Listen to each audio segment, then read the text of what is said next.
Morning વિદ્યાર્થી મિત્રો, આજે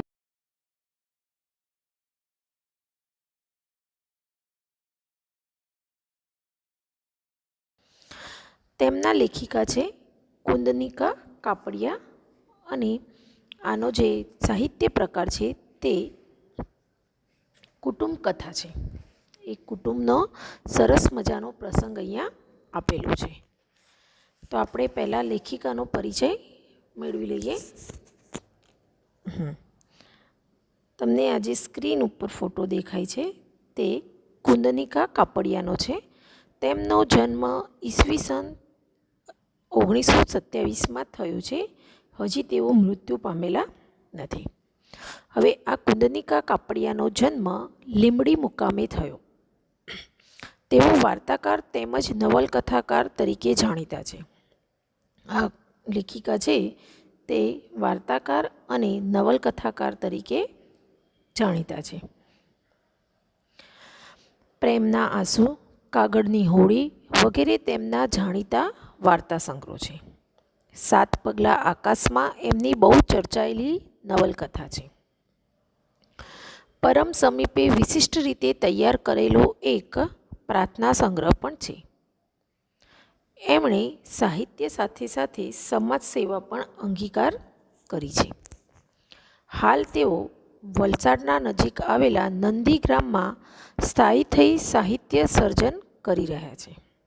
અત્યારે હાલ, કારણ કે આપણે આગળ જોયું તેમ તેઓ મૃત્યુ પામેલા નથી, તો અત્યારે હાલ તેઓ ક્યાં છે? વલસાડ નજીક નંદીગ્રામ આવેલું છે, ત્યાં સ્થાયી થઈને આવા ગુજરાતી ભાષાના સાહિત્યનું સર્જન કરી રહ્યા છે. હવે આ વાર્તા જે કુટુંબ કથા છે તેની અંદર માનવ જીવનની ઘટમાળા એવી છે કે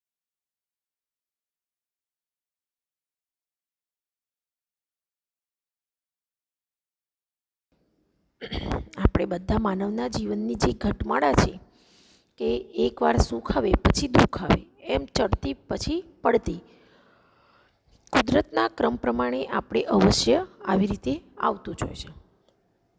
આવે સમયે જરા પણ વિચલિત થયા વગર સ્વસ્થતા જાળવી રાખી આવી પડેલી પરિસ્થિતિનો ખરા દિલથી સ્વીકાર કરવો એ જ સાચા સંસ્કાર છે. હવે દરેકને જીવનમાં પરિસ્થિતિ બદલાતી રહે છે, તો જ્યારે પણ આપણી દુઃખ આવે અથવા તો પડતી આવે ત્યારે આપણે જરા પણ વિચલિત થવાનું નથી અને એકદમ સ્વસ્થતા જાળવીને આવી પડેલી જે પરિસ્થિતિ છે તેનો ખરા દિલથી સ્વીકાર કરવાનો છે. એને જ અહીંયા લેખિકા સાચા સંસ્કાર કહે છે. એમાં જ સંસ્કારની શ્રીમંતાઈ રહેલી છે.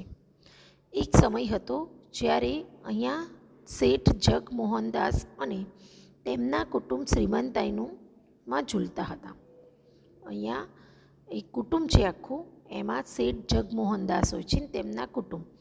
તો ત્યારે તેઓ ખૂબ જ અમીર હોય છે અને અચાનક શું થાય છે? તેમના બધાના ભાગ્યની દશા પલટાઈ જાય છે. કારમી ગરીબી તેમના કુટુંબ ઉપર ઉતરી આવે છે. ખૂબ જ ગરીબ પરિસ્થિતિ તેમના કુટુંબ પર આવી જાય છે. ત્યારે પણ કુટુંબનું એક સભ્ય, આબાલવૃદ્ધ, બાળકથી માંડીને વૃદ્ધ સુધી સૌ કોઈ સ્થિતિનો વાંક કાઢતા નથી અને નિરાશ થવાના બદલે પોતાના ભાગ્યે જે પણ કર્તવ્ય આવે છે તે તેઓ બજાવે છે.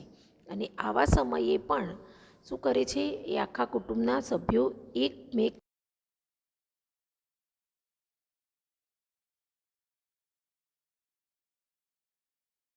આપેલી છે. તો હવે આપણે વિસ્તૃતથી આ પાઠને સમજીશું.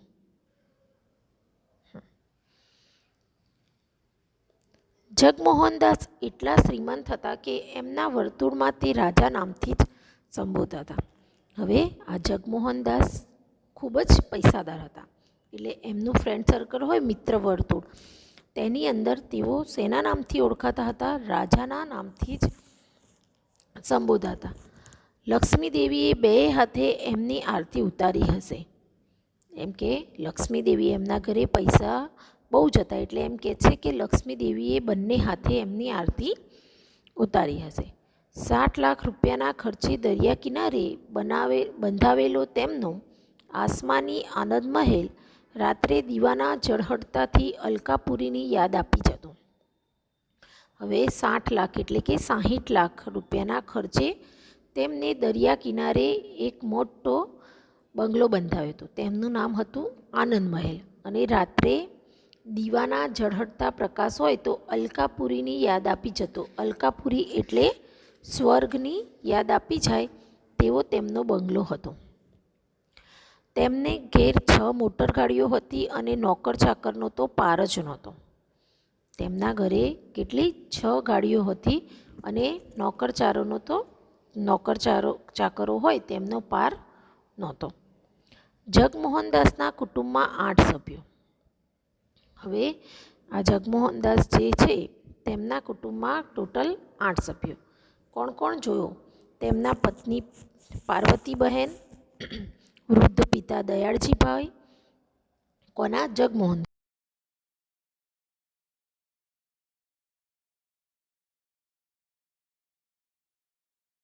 સુમોહન અને ઉત્પલાના, મિલન તથા મૃણાલ. અને 16 વર્ષની જે પુત્રી હતી તેનું નામ પ્રીતિ અને જગમોહનદાસ પોતે. એમ કુલ અહીંયા 8 સભ્યો તેમના કુટુંબમાં રહેતા. આટલા બધા વૈભવી સ્થાનમાં જ્યાં દરેક જણ પોતાની ઈચ્છા પ્રમાણે કરી શકતું હોય ત્યાં કુટુંબમાં ઘર્ષણનો કે એવો પ્રસંગ શાનો ઊભો થાય? હવે આપણે બધા પણ જાણીએ છીએ કે જ્યાં વધુ પડતા પૈસાને એ વિલાસ હોય તો ત્યાં દરેક જણ શું કરે? પોતાની ઈચ્છા પ્રમાણે વર્તી શકે. એટલે કુટુંબના સભ્યો વચ્ચે ઘર્ષણ થવાનો કોઈ પ્રસંગ ઊભો નહોતો થતો. બધા જ લોકો ખૂબ સુખી હતા. એમના ઘરના બધા જ લોકો ખૂબ સુખી હતા. જિંદગી સામે ફરિયાદ કરવાનું એમની પાસે કોઈ કારણ નહોતું. ઘણા બધા લોકો કેવા હોય કે ગરીબ હોય અથવા તો પોતાની જરૂરિયાતો ના સંતાય એટલે પોતાના જિંદગીને શું કરતા હોય છે? કોસતા હોય છે, ફરિયાદો કરતા હોય છે. પણ આ કરવાનું તેમની પાસે તો કોઈ કારણ જ નહોતું. પણ વિધાતાના ખેલમાં એ અજાબ વળાંકો રહેલા છે. જે આપણા ભાગ્યલેખ લખે છે ને એમ એ વિધાતાના ખેલમાં પણ ખૂબ જ વળાંકો હોય છે. કારણ કે કોઈ પણ માણસની પરિસ્થિતિ એક જ સરખી રહેતી નથી. હા, હવે જગમોહનદાસ સટ્ટાનો વેપાર કરતા. જગમોહનદાસને શાનો વેપાર હતો? સટ્ટાનો વેપાર હતો. અને વેપારમાં શું થયું? એકદમ ભયંકર ફટકો પડ્યો. અને વિપત્તિ જ્યારે આવે છે ત્યારે એકલી નથી આવતી. આપણે બધા પણ જાણીએ છીએ કે એક મુશ્કેલી આવે તો તેના સાથે અનેક મુશ્કેલીઓનો આપણે સામનો કરવો પડે છે. સાથે એના લાવ લશ્કરને પણ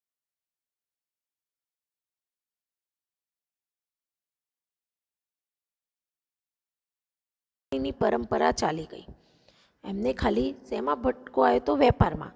પણ એના સાથે સાથે ફટકાની પાછળ અનેક આઘાતો આવ્યા, પરાજયો થયા અને નુકસાનીની પરંપરા તો ચાલતી જ ગઈ એમની.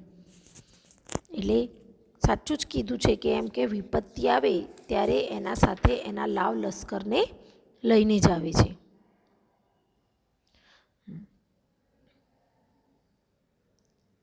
હવે થોડા વર્ષોમાં જગમોહનદાસ બધું જ ખોઈ બેઠા. થોડા વર્ષો થયા ત્યાં તો એ બધું જ ખોઈ બેઠા. એ ન માની શકાય એવી વાત હતી. પણ બધું ખોઈ બેઠા એ માનવામાં ના આવે ને તેવી વાત હતી. આટલી બધી સંપત્તિ, આટલો વૈભવ, આ માન સ્થાન બધું જ પાણીના રેલાની માફક આંખ ઉઘડતા ન ઉઘડતામાં વહી ગયું.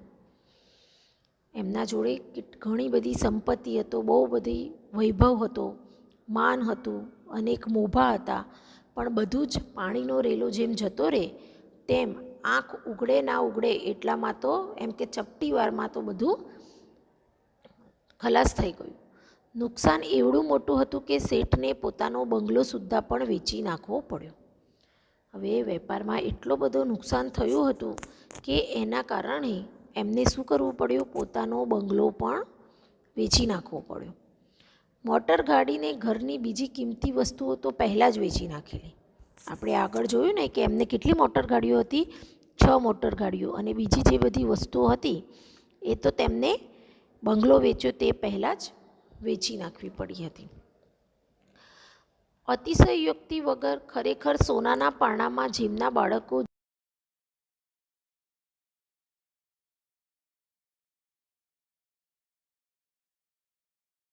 જોયું ને કે વિધાતાની અને આપણા મનુષ્યની કેવી પરિસ્થિતિ બદલાય છે. 60 લાખના બંગલામાં રહેતા હતા, અનેક નોકર ચાકરો હતા, તેમ છતાં પણ શું થયું કે એમને આ મકાન વેચીને ક્યાં રહેવું પડ્યું? જગમોહનદાસ 50 રૂપિયાનું ભાડું આપીને એક નાનકડા મકાનમાં રહેવા લાગ્યા. શ્રીમંતાઈ માણસના સ્વભાવને એક પ્રકારની અક્કડતાથી સજાવી રાખે છે. પૈસાદાર જે હોય એ માણસને સ્વભાવને શું કરે છે? એક પ્રકારની અક્કડતાથી સજાવી રાખે છે. વૈભવનું ઊંચું આસન એના સ્વભાવને અમીરી બેપરવાઈનો આંચડો પહેરાવે છે. વૈભવ, આપણી પાસે બહુ બધા પૈસા હોય તો એનું ઊંચું આસન શું કરે? એના સ્વભાવ અને અમીરી શેને કરે છે? બેપારવીનો આંચડો પહેરાવે છે.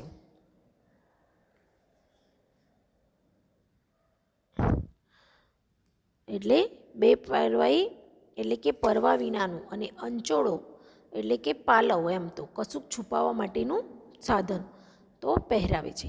પણ માણસની સામે જ્યારે આફતો આવી પડે છે, પાયના હિસાબ ઉપર એને દિવસો ખેંચવાના હોય છે. આ બધું તો ક્યારે સંપત્તિ હોય ત્યારે, પણ જ્યારે માણસ પર અનેક મુશ્કેલીઓ આવે છે ત્યારે એને પાય એટલે એક પૈસાનો હિસાબ રાખવો પડે છે અને એ રીતે પોતાના દિવસો ખેંચવા પડે છે. ત્યારે એના સ્વભાવમાં સમતુલા ઔદાર્ય કેટલા રહે છે એ એક નિરીક્ષણ કરવા જેવી વસ્તુ છે. હવે એકદમ એકાએક આપણી પરિસ્થિતિ બહુ સારી હોય અને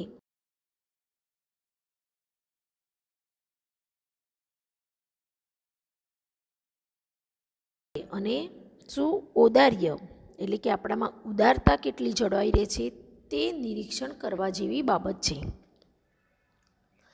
જગમોહનદાસ શેઠ નાના બની ગયા પછી ઘરમાંથી બધા નોકરોને રજા આપવામાં આવી હતી. હવે શું થયું? જગમોહનદાસના શેઠ પાસે પૈસા જ નહોતા પોતાને ખાવા પીવાના, એટલે નોકરોનો પગાર ક્યાંથી આપે? એટલે તેમને ઘરમાંથી બધા જ નોકરોને શું કરી દીધી? રજા આપી દીધી. કેવળ એક ઘાટીનું ઘરનું કામ કરતો હતો.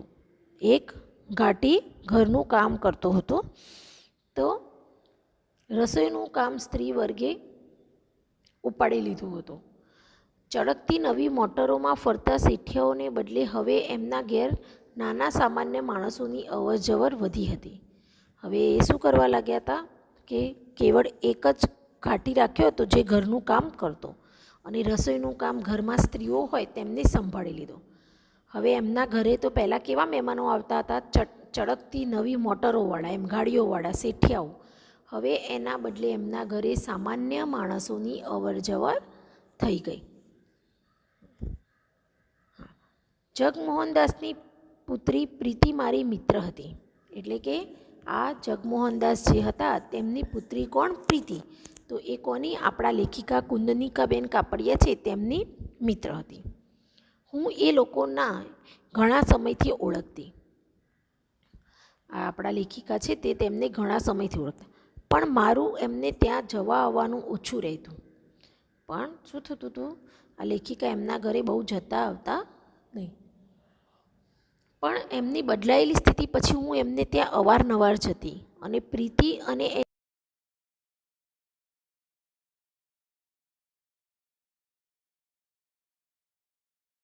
પણ જ્યારે આ પરિસ્થિતિ બદલાઈ એટલે આ લેખિકા અવારનવાર તેમના ઘરે જતા અને પ્રીતિ અને તેની બાને કામમાં મદદ પણ કરતા. એ લોકોએ કદી કામ નહોતું કર્યું એટલે અગવડો તો પારાવાર ઊભી થતી, કારણ કે એ જન્મ્યા ત્યારથી જ એમના ઘરમાં નોકર ચાકરો હતા, એટલે કોઈને કામ કરવાની શું હતી? પ્રેક્ટિસ નહોતી. એટલે એમને અગવડો તો એમ કે ખૂબ જ પડતી. પારાવાર એટલે કે પુષ્કળ અગવડો પડતી, પણ તેઓ એને નિભાવી લેતા. આવી અગવડો પડતી તેમ છતાં તેઓ નિભાવી લેતા. હવે એક દિવસ બપોરે હું એમના ત્યાં ગઈ. હવે એક દિવસ હતો અને ત્યાં બપોરે આ કુંદનિકાબેન ત્યાં ગયા. ત્યારે બહારના વરંડામાં દયાળજીભાઈ બેઠા બેઠા ચશ્મા ચડાવીને છાપું વાંચતા હતા.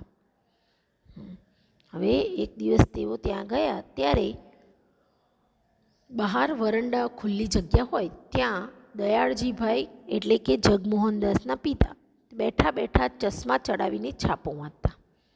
પાસે જઈને મેં કહ્યું, નમસ્કાર દાદા, કેમ છો? તબિયત તો સારી છે ને? હવે આ કુંદનિકાબેન ગયા, દાદા પાસે ગયા, પહેલાં નમસ્કાર કર્યા દાદાને અને પછી પૂછ્યું કે કેમ છો, તમારી તબિયત તો સારી છે ને? હવે છાપું ખસેડી ચશ્મા ઠીક કરી મારી સામે જોઈ દાદા મીઠું હસ્યા. છાપું ખસેડ્યું, પછી ચશ્માને બરાબર કર્યા અને લેખિકા સામે જોઈને દાદા થોડું મીઠું હસ્યા. ઘણા દિવસે આવી બેટા? પ્રીતિ કહેતી હતી તું બહાર ગામ ગઈ છો, તબિયત તો સારી છે ને? હવે દાદાએ શું કીધું એમ કે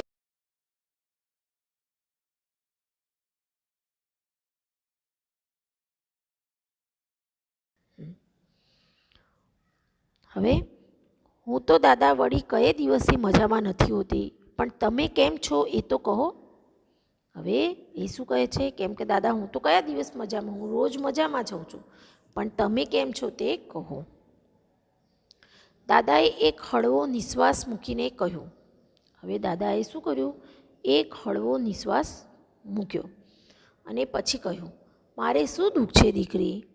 ત્યારે બેઠો બેઠો ખાતો હતો, આજે બેઠો બેઠો રોટલો ખાઉં છું.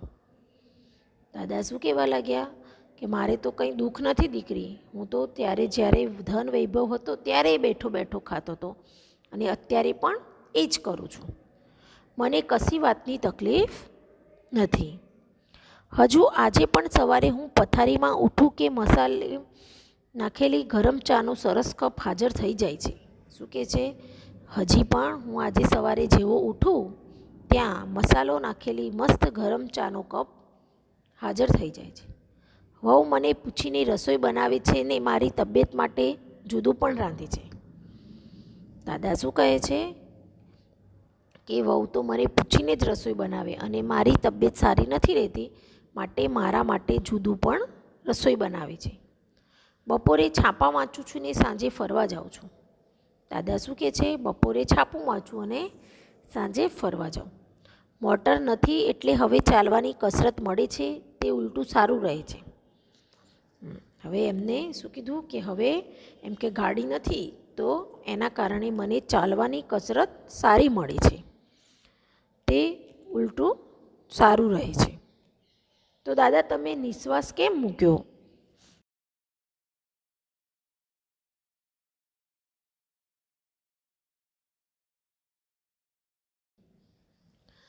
હા, તો આવી રીતે તમે જોયું કે જગમોહનદાસ હોય છે, શ્રીમંત હોય છે, પણ જ્યારે આપણા ભાગ્યનો પલટો થાય છે ત્યારે કેવી પરિસ્થિતિ આવે અને એની અંદર આ બધા સભ્યો મળીને કેવી રીતે કામ કરે છે, એમાં દાદાએ જે શાંતિથી વાત કરી તે આપણે જોઈ કે ભાઈ તો પણ કહે છે કે એમ કે તું કેમ દાદા તમે કેમ નિશાસો નાખો છો?